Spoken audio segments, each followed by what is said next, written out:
So hello everybody. So this is part 2 on the fortified wine port or Porto made in Portugal. If you want to learn about how a fortified wine is made, go see part 1. Now in this episode I am going to focus in on ruby and tawny ports.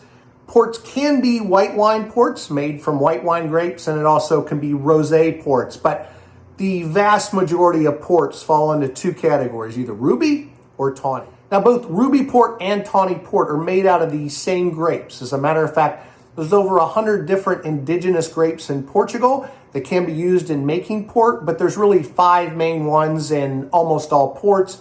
Here they are on the screen. Now, the main difference between a ruby port and a tawny port has to do with the aging process and the release. The ruby ports are stored in concrete vats or stainless steel tanks or big wood casks with the goal of minimizing the amount of oxygen that touches the wine.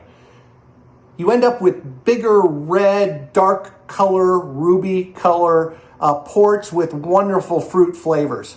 A lot of people, I think, associate ruby ports with the more easy drinking ones and cheaper.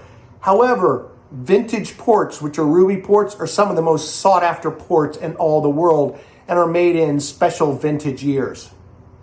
Tawny ports, on the other hand, are aged in small oak barrels, and they want to have a lot of interaction with the oxygen, and it's encouraged. It's aged a little bit longer before release, and you end up getting these wonderful toasted caramel nutty flavors. And if you notice, a tawny port is tawny in color. It starts to get a little lighter in color than the ruby, starts to turn a little more brown, and is in a lot of cases aged 10, 20, 30, or 40 years. And the nice thing is the wineries age them for you, so they're actually ready to drink when you buy them.